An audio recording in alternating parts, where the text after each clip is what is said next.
je le crois. En fait, déjà, ils ont salué la démarche de la société civile. Et j'ai le sentiment que ce qui va quand même rester au-delà de cette séquence à Paris, toutes les décisions majeures qui ont été prises par les politiques, c'est aussi que c'est important d'écouter la société civile. Je veux dire, nous, on représente le terrain, on a les pieds ancrés bien dans la terre, on représente nos salariés aussi en parlant leur nom, en étant ici aujourd'hui, et le destin commun en Nouvelle-Calédonie se joue aussi dans la société civile.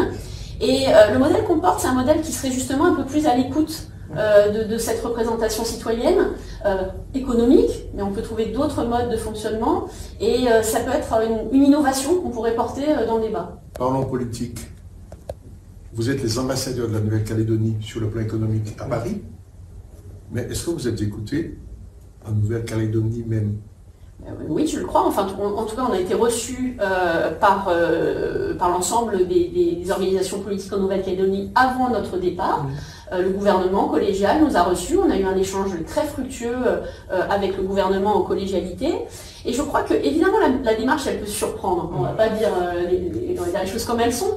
Mais dans la mesure où elle est pragmatique et que quand on en parle, et vous voyez la conviction qu'on met dans nos propos. C'est le mot qu'on puisse dire. Ouais, quand on en parle et qu'on aligne des faits et qu'on montre qu'on est lucide et qu'on veut juste construire avec eux, co-construire le pays, et ben finalement il y a de la bienveillance quand même malgré tout vis-à-vis de la démarche, il y a de l'écoute qui se fait dans les deux camps.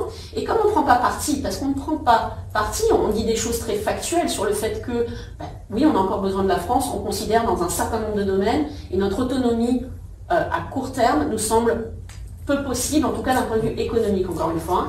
Mais une fois qu'on a dit ça, mais de façon très factuelle, et puis sans rentrer dans l'idéologie, il y a une écoute en face.